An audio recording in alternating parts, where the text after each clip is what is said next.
খেয়াল করে দেখো বাইরে এবং ভেতরে দুটোই দিকে দেখতে হবে আমাদের, অর্থাৎ ভেতরে বলতে এই যে আমাদের ফাংশনটা যেটা রয়েছে ডবল ইন্টিগ্রেশনের আন্ডারে আর যে সার্কেলটার উপর বেস করে আমাদের করতে হবে।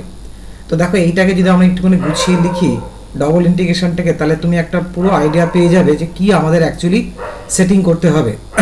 তো দেখো এখানে যদি আমি একটা স্কোয়ার আর একটা দুটো স্কোয়ার যদি যোগ করি, তাহলে এখানে আমরা অ্যাকচুয়ালি এটাকে লিখতে পাচ্ছি যে 4 square minus x plus a whole square, আবার দেখো মাইনাস ওয়াই প্লাস এর এই হোল স্কোয়ার, এটাকে আমি লিখতে পাচ্ছি এইভাবে। তাহলে এই বাইরে আমার রইল ডিএক্স ডিওয়াই। আবার দেখো যে সার্কেলটা দিয়েছে সেটাকেও যদি আমি দুদিকে আবার একটা করে স্কোয়ার করে অ্যাড করি, সেই ক্ষেত্রে আমি লিখতে পাচ্ছি এটাকে যে x plus a whole square plus y plus a whole square equal to, ভালো করে দেখো দুটো স্কোয়ার মানে 4 স্কোয়ার দ্যাট ইজ 2 এর হোল স্কোয়ার। তাহলে সাবস্টিটিউশনটা আমাদের কি হওয়া উচিত? অবশ্যই এক্স প্লাস এ আর ওয়াই প্লাস এ সমান সমান আমাদের কিছু পুট করা উচিত। তো আমরা এখানে এক্স প্লাস এ সমান সমান একটু খেয়াল করে দেখো আর কস থিটা পুট করলে করার থেকে যদি এটা এখানে যেহেতু 4 স্কোয়ার আছে না, যদি আমরা এখানে একটু 2 আর কস থিটা পুট করি তাহলে কি হবে? তাহলে কিন্তু এখানে একটা 4 কিন্তু ক্রিয়েট হবে, তাহলে পুরো ব্যাপারটা কমন গিয়ে তাহলে আমাদের কিন্তু একটা শর্ট ফর্ম আসবে। তাই আমরা এখানে কি করছি, এখানে এই 4 স্কোয়ারটাকে মাথায় রেখে একটা 2 তৈরি করার জন্য একটা আমরা আর কস থিটা না পুট করে 2 আর কস থিটা পুট করছি। আর একই রকম ভাবে y plus a equal two আমরা এখানে এই 2 আর সাইন থিটা পুট করছি। তাহলে এখন প্রশ্ন হচ্ছে জ্যাকোবিয়ান তার একটু নিশ্চয়ই তাহলে চেঞ্জ হবে, দেখা যাক। তাহলে আমাদের জ্যাকোবিয়ানের ফর্মুলা অনুযায়ী তাহলে আমরা কি লিখবো এখানে না, এসে ডেল এক্স ডেল আর, ডেল এক্স হচ্ছে ডেল থিটা আর এখানে অবশ্যই ডেল ওয়াই ডেল আর আর এই ডেল ওয়াই ডেল থিটা। তাহলে এবার দেখো কি হচ্ছে, তাহলে ডেল এক্স ডেল আর মানে আমরা লিখতে পাচ্ছি এখানে ডেফিনেটলি 2 cos থিটা, এখানে লিখতে পাচ্ছি মাইনাস 2 আর ইন্টু সাইন থিটা, আর এখানে লিখতে পাচ্ছি 2 সাইন থিটা, আর এখানে লিখতে পাচ্ছি আমরা 2 আর ইন্টু কস থিটা। তাহলে কি হবে?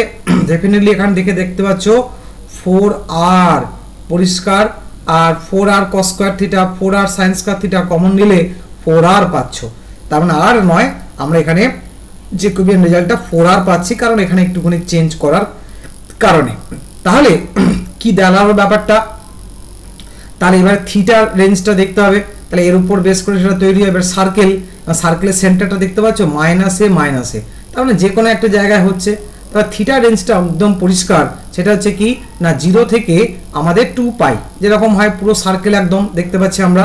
এবার আরটা প্রশ্ন কি, ডেফিনেটলি আর এর মিনিমাম ভ্যালুটা আমরা এখানে 0 নিই আর ম্যাক্সিমামটা আমরা এই ট্রান্সফরমেশনটা যদি এখানে পুট করি, দেখো এক্স প্লাস এর জায়গায় যদি আমি 2 আর কস থিটা, ওয়াই প্লাস এর জায়গায় 2 আর সাইন থিটা যদি পুট করি, তাহলে দুই থেকে এখানে কিন্তু কেটে গিয়ে আর স্কয়ার ইকুয়াল টু স্কয়ার পাবে, আর ইকুয়াল টু এ পাবে, দ্যাট ইজ আর এর রেঞ্জটা হয়ে গেল 0 টু এ। ডেফিনেটলি একটু বলে রাখি, যদি এখানে তুমি 2টা না নিয়েও করো তাহলেও কোনো অসুবিধা নেই, তাহলেও তোমার কিন্তু অ্যান্সার একই আসবে। তুমি বাড়িতে ট্রাই করে দেখতে পারো, 2টা না নিয়ে শুধু এক্স প্লাসে আর কস থিটা আর ওয়াই প্লাসে আর সাইন থিটা পুট করেও করতে পারো। শুধু এই জায়গাটা একটা কি হবে না, 4 স্কোয়ার আছে, তো এই জায়গাটা আমাদের অ্যাকচুয়ালি ওই একেবারে 4 স্কোয়ার কমন নেওয়ার জন্যই ওইভাবে করা হয়েছে, আর কিছু না। কমন নিয়েও সেরকম অ্যাডভান্টেজ সেরকম কিছু পাওয়া যাবে না। আর এখানে একটা হলো তখন আর ইকুয়াল টু, যদি আমি x equal to x plus a equal to r cos theta করতাম তখন আর এর রেঞ্জটা আর থেকে 2 এ হতো, এইটুকু ডিফারেন্স হতো। তাহলে কি দাঁড়াচ্ছে, থিটার ভ্যালুটা ডেফিনেটলি 0 থেকে 2 পাই হলো, আর আর এর ভ্যালুটা তো আমাদের আমরা যা ধরেছি সেটিং করেছি সেই অনুযায়ী 0 টু এ। আর এখানে কি দাঁড়াচ্ছে, এখানে আমাদের 4 স্কোয়ার ছিল, আর ডেফিনেটলি বুঝতে পারছো এই সাবস্টিটিউশনের জন্য এখানে হয়ে যাবে 4 আর স্কোয়ার। ডিফারেন্সটা এইটাই, এই 2টা ধরার কারণেই এই 4টা আমরা এখানে অ্যাকচুয়ালি সেট করেছি। আর এখানে কি হচ্ছে, জ্যাকোবিয়ানের জন্য ডেফিনেটলি 4 আর আর এই ডি আর ডি থিটা। এবার আরামসে আমরা এটাকে কিন্তু করে ফেলতে পারি। তাহলে ব্যাপারটা বুঝলে তো অবশ্যই তুমি এখানে 2 না নিয়েও কিন্তু করতে পারো। যাদের একটুখানি ডাউট মনে হচ্ছে 2টার জন্য, তুমি 2 না নিয়েও করে দেখো, সেম আসবে, শুধু আর এর রেঞ্জটা 0 টু 2 এ হবে আর এখানে আমার শুধু আর স্কোয়ার হবে, এই হচ্ছে ডিফারেন্স হবে, আর কিছু না। এবার আমি এখান থেকে কি করতে পারছি না, এখানে একটা 4 আছে, আবার এখান থেকে একটা 4 কমন যাচ্ছে, হ্যাঁ তাহলে এখানে আমাদের 16 আসছে। আবার এছাড়া আমি যেহেতু এখানে কোনো থিটা নেই, আমি এটা কিন্তু করেও নিতে পারি 2 পাইটা। তাহলে এখান থেকে তাহলে 2 পাই পাচ্ছি। তাহলে থিটাটা যদি আগে ক্যালকুলেট করে নিই, তাহলে ওখান থেকে আমি 2 পাই পেলাম, থিটার জন্য একবারে করে ফেললাম। আর এখানে আমাদের 4 আর 4 16 বেরোলো এইটা।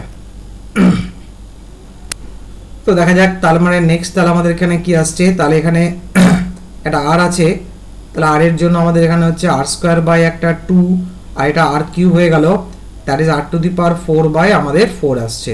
আর এখানে আমরা এবার 0 to a পুট করে দিই, তাহলে এখানে আমাদের এলো তাহলে 16 2 কোণে 32, তাহলে 32 পাই বাইরে ওয়েট করছে। এবার এখানে আমরা লিখতে পাচ্ছি square by 2 r minus a⁴ by sorry কি করলাম, এই 4 স্কোয়ারটা এই স্কোয়ারটা গেল কোথায়, এখানে একটা স্কোয়ার একটা আসবে, এই স্কোয়ারটা 4 তো বেরিয়ে গেছে তাই না, তাহলে এখানে একটা স্কোয়ার থাকবে। তাহলে আমার এখানে হচ্ছে স্কোয়ার বাই 4, তাহলে কি হলো a⁴ আমরা কমন নিতে পারি, তাহলে 32 পাই, তারপরে a⁴ যদি কমন নিই, ব্র্যাকেটের মধ্যে পড়ে থাকছে 1/2 মাইনাস 1/4, আবার লেখো 32 পাই a⁴, তাহলে এখানে 4 আসছে আর উপরে 1 আসছে, তাহলে আমরা কাটাকুটি করে কি পেলাম 8 পাই a⁴, দ্যাট ইজ অপশান 4। তো দেখা যাক